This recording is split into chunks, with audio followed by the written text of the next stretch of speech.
I guess we'll call this a letter. A series of questions.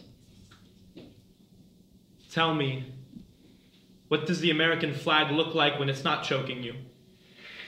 Tell me, what do hands look like when you're not caged in?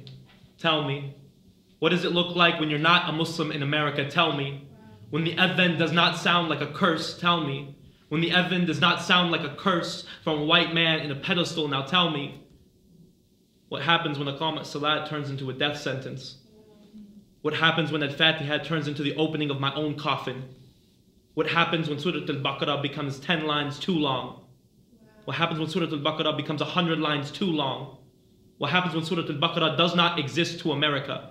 When the Quran is just something to quote out of when we decide we want to be diverse? What happens when the Bible gets too old? What happens when the Quran becomes something to be displayed and not to be read? Something to be looked at in a museum and not to be observed? What happens when Islam becomes a candy? What happens when Islam becomes edible? What happens when it becomes something you can chew up and spit out on a lower Manhattan street? What happens when Islam can be glorified by an Uzbeki man and then demonized by the same man in the same sentence? Allahu Akbar is the sentence he uses to sentence 4 people to death.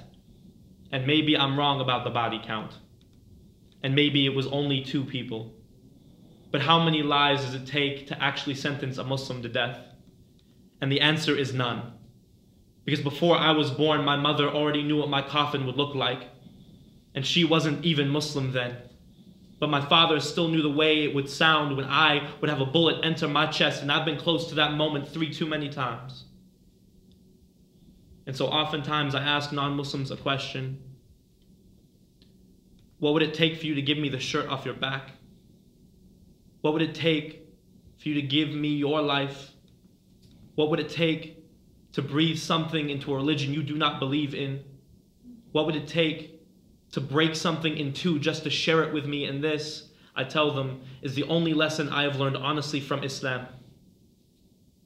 I mean, the last time I held my hands in prayer was the first time I was in handcuffs. And so I guess I'm a secular Muslim if I only pray when I am hurting or occupied or in prison, but I've always been like this. So I guess I am a religious Muslim. To be constantly chained up, to never know freedom. Islam, I think, is sometimes a prisoner's religion. Something to be caged in, with no air left to breathe. Something you can't even whisper.